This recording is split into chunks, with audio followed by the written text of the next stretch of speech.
ഇനി നമുക്ക് ഡിസ്കസ് ചെയ്യാനുള്ള spectrum of complexes with lower symmetry. ഇപ്പം നമ്മളൊരു പെർഫെക്റ്റ് ഒക്ടാഹെഡ്രൻ്റെ കേസിലൊക്കെ ഹൈലി സിമെട്രിക് ആണത് അല്ലേ. അപ്പം അങ്ങനെ ഹൈലി സിമെട്രിക് അല്ലാതെ ലോവർ സിമെട്രി ഉള്ള കോംപ്ലക്സുകളുടെ കേസിൽ സ്പെക്ട്രയ്ക്ക് എന്ത് ചേഞ്ചാണ് വരുന്നത് എന്നുള്ളത് നമുക്ക് നോക്കാം. പെർഫെക്റ്റ്ലി സിമെട്രിക് ആയിട്ടുള്ള കോംപ്ലക്സുകളുടെ സ്പെക്ട്രം എക്സ്പ്ലെയിൻ ചെയ്യാനായിട്ട് നമ്മൾ കോറിലേഷൻ ഡയഗ്രാംസ്, കോർണൽ ഡയഗ്രാംസ്, ഓർബൽ ഡയഗ്രാംസ്, അതേപോലെ ടെനാബെ-സിഗാർനോ ഡയഗ്രാംസ് ഒക്കെ നമ്മൾ യൂസ് ചെയ്തു. പക്ഷേ അത്ര സിമെട്രിക് അല്ലാത്ത ലോവർ സിമെട്രി ഉള്ള കോംപ്ലക്സുകളുടെ കേസിൽ നമുക്ക് അതിൻ്റെ സ്പെക്ട്ര, ഇലക്ട്രോണിക് സ്പെക്ട്ര നമുക്ക് ഇത്തരം ഡയഗ്രാംസ് വെച്ച് എക്സ്പ്ലെയിൻ ചെയ്യാന്ന് പറയുന്നത് അത്ര ഈസി അല്ല. കാരണം ഇത്തരം സിമെട്രി കുറഞ്ഞ തരം കോംപ്ലക്സുകളുടെ സ്പെക്ട്ര എന്ന് പറഞ്ഞിട്ടുണ്ടെങ്കിൽ it shows deviation from behaviour predicted by these diagrams അല്ലെ. ഓർഗൽ ഡയഗ്രാം അല്ലെങ്കിൽ ടെനാബെ-സിഗാർനോ ഡയഗ്രാം അല്ലെങ്കിൽ കോറിലേഷൻ ഡയഗ്രാം ഒക്കെ വെച്ചിട്ട് നമ്മൾ പ്രെഡിക്റ്റ് ചെയ്യുന്ന, നമ്മൾ എക്സ്പെക്ട് ചെയ്യുന്ന രീതിയിൽ നിന്ന് ഡീവിയേഷൻ ഉണ്ടാവും ഇത്തരം ലോവർ സിമെട്രി ഉള്ള അല്ലെങ്കിൽ സിമെട്രിക് അല്ലാത്ത കോംപ്ലക്സുകളുടെ ഇലക്ട്രോണിക് സ്പെക്ട്ര എന്ന് പറയുന്നത്. കാരണം സിമെട്രി റെഡ്യൂസ് ചെയ്യുമ്പോൾ ഓൾറെഡി ഡീജനറേറ്റ് ആയിരുന്ന ഈ ഓർബിറ്റുകൾ വീണ്ടും സ്പ്ലിറ്റ് ചെയ്യും. ഇപ്പോൾ ഒക്ടാഹെഡ്രൽ നമ്മൾ പറഞ്ഞു ഡി ഓർബിറ്റൽസ് എങ്ങനെയാണ് octahedral T2G lower energy, triple degenerate T2G, double degenerate TG higher energy ആണെന്ന് പറഞ്ഞു അല്ലേ. പക്ഷേ അവിടെ പെർഫെക്റ്റ് ഒക്ടാഹെഡ്രലിന് അതിൻ്റെ സിമെട്രിക്ക് ഒരു ലോവറിങ്, സിമെട്രിക്ക് ഒരു വേരിയേഷൻ വന്നു കഴിയുമ്പോഴേക്കും ഈ സ്പെക്ട്ര എന്ത് ചെയ്യും, ഈ ഡീജനറേറ്റ് ലെവൽസ് എന്ത് ചെയ്യും, വീണ്ടും സ്പ്ലിറ്റ് ചെയ്യും. വീണ്ടും സ്പ്ലിറ്റ് ചെയ്യുമ്പോൾ കുറച്ച് കൂടുതൽ അല്ലേ, നമ്മൾ എക്സ്പെക്ട് ചെയ്യുന്നതിനേക്കാളും കൂടുതൽ ട്രാൻസിഷൻസ് അവിടെ ഉണ്ടാകാനുള്ള സാധ്യത കൂടുതലാണ്. അപ്പോൾ സിമെട്രി ലോവർ ചെയ്യുന്നതനുസരിച്ച് ഡീജനറേറ്റ് ആയിട്ടുള്ള എനർജി ലെവൽസിൻ്റെ എണ്ണം കുറയും. അതായത് ഓരോ എനർജി ലെവലിൻ്റെയും എനർജി ഡിഫറെൻ്റ് ആയി മാറും. അപ്പോൾ കൂടുതൽ ട്രാൻസിഷൻസ് അവിടെ നടക്കും. When there are more energy levels അല്ലെങ്കിൽ ടേംസ് വരുമ്പോൾ there will be more number of transitions and hence more number of spectral bands. So there are number of circumstances for the lowering of symmetry. അത് ഏതൊക്കെയാണെന്ന് നോക്കാം. നമുക്ക് octahedral കോംപ്ലക്സിൻ്റെ കേസുകളിൽ ഏതൊക്കെ കണ്ടീഷനിലാണ് ഈ symmetry lower ചെയ്തിട്ട് കൂടുതൽ ട്രാൻസിഷൻസ് വരുന്നതെന്ന് നമുക്ക് നോക്കാം. സോ ഫസ്റ്റ് ഇൻസ്റ്റൻസ് കോംപ്ലക്സുകളുടെ ജോമെട്രി അല്ലെങ്കിൽ സിമെട്രി മാറാനുള്ള കാരണം നോൺ ഈക്വലൻ്റ് ആയിട്ടുള്ള ലിഗാൻഡ്സ് വരുന്നതുകൊണ്ടാണ്. ഇപ്പം നമുക്കറിയാം ഒരു പെർഫെക്റ്റ് ഒക്ടാഹെഡ്രൽ ആവണമെങ്കിൽ ഒരേ തരത്തിലുള്ള ലിഗാൻഡ് ആയിരിക്കണം അല്ലേ, MAS6 ആയിരിക്കണം. അതേസമയം അതിൽ രണ്ട് ലിഗാൻഡ് മാറി ഡിഫറെൻ്റ് ആയിട്ടുള്ള ലിഗാൻഡ്സ് വരുവാണെങ്കിൽ നോൺ ഇക്വലൻ്റ് ആയിട്ടുള്ള ലിഗാൻഡ്സിൻ്റെ പ്രസൻസ് കൊണ്ട് അവിടെ സിമെട്രിയിൽ പെർഫെക്റ്റ് ഒക്ടാഹെഡ്രൽ ആയിരിക്കണമെന്നില്ല, സിമെട്രിയിൽ ലോവറിങ് ഉണ്ടാവും അല്ലേ. The presence of non equivalent ligands reduce symmetry of the cubic geometry. For example CrEn thrice 3+ ഒരു കിലേറ്റഡ് കോംപ്ലക്സ് ആണ് അല്ലേ. എത്തിലീൻ ഡൈയമീൻ ബൈഡൻറ്റേറ്റ് ആയിട്ടുള്ള കിലേറ്റിംഗ് ആയിട്ടുള്ള ലിഗാൻഡാണ് ഇവിടെ യൂസ് ചെയ്യുക. ഒരു പെർഫെക്റ്റ് ഒക്ടാഹെഡ്രൽ അല്ലെങ്കിൽ പോലും ഇതിൻ്റെ സ്പെക്ട്രം നമുക്കൊരു പെർഫെക്റ്റ് ഒക്ടാഹെഡ്രലുമായിട്ട് നമുക്ക് കമ്പയർ ചെയ്യാൻ പറ്റും. അതുകൊണ്ട് ഇത് റെഫറൻസ് ആയിട്ട് നമുക്ക് യൂസ് ചെയ്യാം. CrEn thrice 3+. ഓക്കെ, അതൊരു Cr3+ ആണ് ഓക്സിഡേഷൻ സ്റ്റേറ്റ് വരിക. അതുകൊണ്ട് തന്നെ അത് D3 സിസ്റ്റമാണ്. D3 സിസ്റ്റം നമുക്കറിയാം, നമ്മൾ മുമ്പ് പറഞ്ഞിട്ടുണ്ട് 3 അബ്സോർപ്ഷൻ ബാൻഡ്സ് ആണ് നമ്മൾ നോർമൽ കേസിൽ നമ്മൾ ഒരു പെർഫെക്റ്റ് ഒക്ടാഹെഡ്രൽ ആകുമ്പോൾ നമ്മൾ എക്സ്പെക്ട് ചെയ്യുക. ഇനി ഇതിൽ ബൈഡൻറ്റേറ്റ് ആണല്ലേ, ഒരു എത്തിലീൻ ഡൈയമീൻ ലിഗാൻഡിനെ മാറ്റിയിട്ട് നമ്മൾ 2 മോണോഡെൻറ്റേറ്റ് ആയിട്ടുള്ള ഫ്ലൂറൈഡ് 2F- ലിഗാൻഡ്സ് നമ്മൾ ഇൻട്രൊഡ്യൂസ് ചെയ്യാണ്. ട്രാൻസ് പൊസിഷനിൽ, ആക്ച്വൽ പൊസിഷനിലൊക്കെ F2 വരുന്ന രീതിയിൽ നമ്മളതിനെ സബ്സ്റ്റിറ്റ്യൂട്ട് ചെയ്യുകയാണ്. അപ്പോൾ നമ്മുടെ കോംപ്ലക്സ് എന്തായി, CrEn twice F2 3+ തന്നെ അല്ലേ. So the symmetry changes to D4H. അപ്പോൾ ഒക്ടാഹെഡ്രൽ നിന്ന് സിമെട്രി D4H ആയല്ലേ, ഒരു സ്ക്വയർ പ്ലാനറിൻ്റെ പോലെ. അതായത് ആക്ച്വലിൽ വരുന്ന 2 ലിഗാൻഡ്സും ഡിഫറെൻ്റ് ആയതുകൊണ്ട്. And there will be corresponding changes in the energy levels on transition from octahedral to D4H. അപ്പോൾ നമ്മൾ യൂസ് ചെയ്യുന്ന ഗ്രൂപ്പ് തിയററ്റിക്കൽ ടേംസിന് വ്യത്യാസം വരും.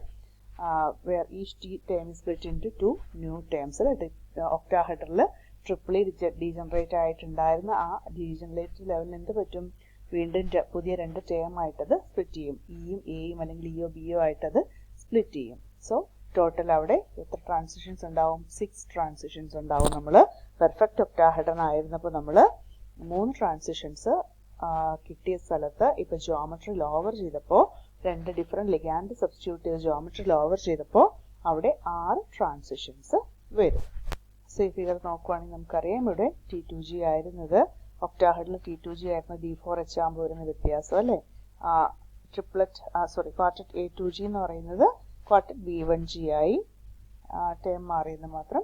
ഇവിടെ ക്വാർട്ടറ്റ് T2G എന്ന് പറയുന്നത് വീണ്ടും സ്പ്ലിറ്റ് ചെയ്തിട്ട് EGയും B2Gയുമായി.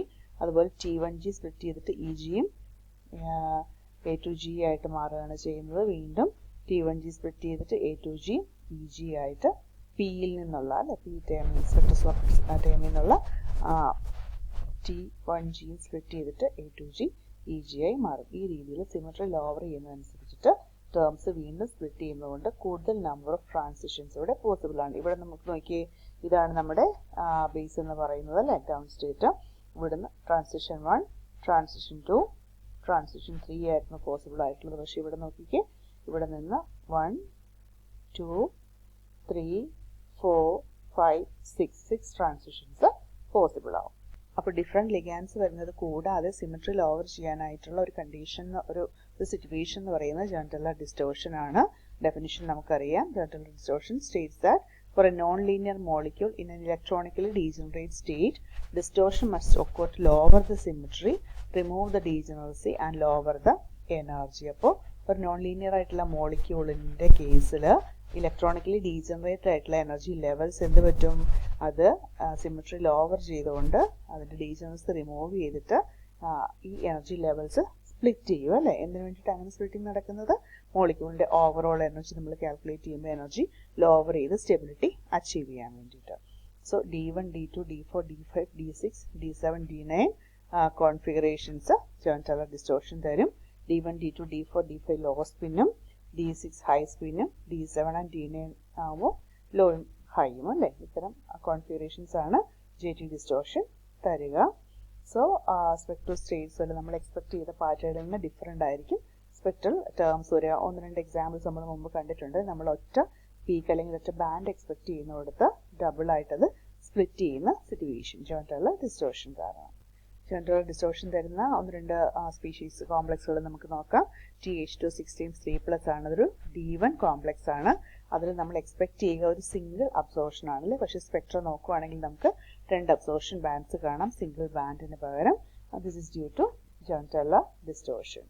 സോ ഗ്രൗണ്ട് സ്റ്റേറ്റ് അല്ലെ, D1 സ്റ്റേറ്റിൻ്റെ ഗ്രൗണ്ട് സ്റ്റേറ്റ് എന്ന് പറയുമ്പോഴേക്കും T2G1 EG0 ആയിട്ടായിരിക്കും നിൽക്കുക.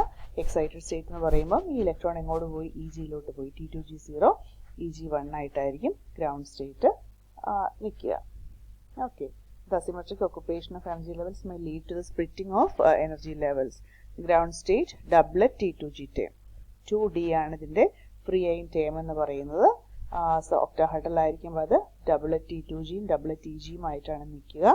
ഇനി ജോൺടെല്ലർ ഡിസ്റ്റോർഷൻ നടക്കുമ്പോൾ ഇത് ഈ ഡീജനറേറ്റ് ലെവൽസ് വീണ്ടും സ്പ്ലിറ്റ് ചെയ്യുമെന്ന് നമ്മൾ പറഞ്ഞില്ലേ. അപ്പോൾ T2G B2Gയും EGയും ആയിട്ടും EG B1Gയും A1Gയും ആയിട്ടും വീണ്ടും സ്പ്ലിറ്റ് ചെയ്യുകയാണ് ചെയ്യുക. അപ്പോൾ ഇവിടെ നമ്മൾ എക്സ്പെക്ട് ചെയ്ത പെർഫെക്റ്റ് ഒക്ടാഹെഡ്രൽ എക്സ്പെക്ട് ചെയ്ത ഒറ്റ ട്രാൻസിഷന് പകരം ഇവിടെ 2 ട്രാൻസിഷൻ പോസിബിൾ ആണ്. B2Gയിൽ നിന്ന് B1Gയിലേക്കും B2Gയിൽ നിന്ന് A1Gയിലേക്കും. അതുകൊണ്ടാണ് T1 കോംപ്ലക്സിൻ്റെ കേസിൽ single peak single band expect ചെയ്യുന്നതിന് പകരം നമുക്ക് എക്സ്പെക്ട് ചെയ്തെടുത്ത് നമുക്ക് 2 പീക്കുകൾ കിട്ടുക. ഓക്കെ. ഇനി 2 സെപ്പറേറ്റ് പീക്കായിട്ട് ഇത് വിസിബിൾ ആവാത്തതിൻ്റെ കാരണം എന്ന് വെച്ചാൽ B2Gയിൽ നിന്ന് EGയിലേക്കുള്ള ട്രാൻസിഷൻ എന്ന് പറയുന്നത് ലോ എനർജിയാണ്. അതുകൊണ്ട് 3 പീക്ക് കിട്ടാത്തതിന് കാരണം B2Gയിൽ നിന്ന് EGയിലേക്കുള്ള ഈ ട്രാൻസിഷൻ എനർജി ഗ്യാപ്പ് കുറവാണ് അല്ലേ, ലോ എനർജിയാണ്. അതുകൊണ്ട് അത് വിസിബിൾ ആവുന്നില്ല. അതുകൊണ്ടാണ് നമുക്ക് 2 പീക്ക് മാത്രം കിട്ടുക, ഹംഡ് പീക്കായിട്ട് നമുക്ക് കിട്ടുക. Next example CuH2O6 D9 complex ആണ്. Ground state electronic configuration T2G6 EG3 ആണ്. എക്സൈറ്റഡ് സ്റ്റേറ്റ് ആകുമ്പോൾ T2G6 ഒരു ഇലക്ട്രോണും കൂടി EGയിലേക്ക് പോകും. സോ T2G5 EG4 ആയിട്ട് മാറും. ഓക്കെ. സോ ടേം എന്ന് പറയുന്നത് D9 നമുക്കറിയാം ഡബിളറ്റ് D ആണ്. പക്ഷേ സ്പ്ലിറ്റിംഗ് പാറ്റേൺ മാറി, ഹോൾ ഫോർമുലിസം ഉണ്ടല്ലേ, സ്പ്ലിറ്റിംഗ് പാറ്റേൺ മാറി EG ലോവറും T2G ഹയറും ആകും. ജോൺടെല്ലർ ഡിസ്റ്റോർഷൻ കാരണം ടെട്രാഗണൽ ജോമെട്രിയിലോട്ട് വരുമ്പോൾ ഈ 2 ടേംസ് വീണ്ടും സ്പ്ലിറ്റ് ചെയ്യുന്നു. ഇവിടെ ഗ്രൗണ്ട് സ്റ്റേറ്റ് ലോവർ എനർജി വരിക B1G ആണ്. സോ B1Gന്നാണ് ട്രാൻസിഷൻസ് നടക്കുക. B1G to B2G, then B1G to EG transitions ആണ് നടക്കുക. അപ്പോൾ നമുക്ക് 2 പീക്കായിരിക്കും ഇവിടെയും കിട്ടുക.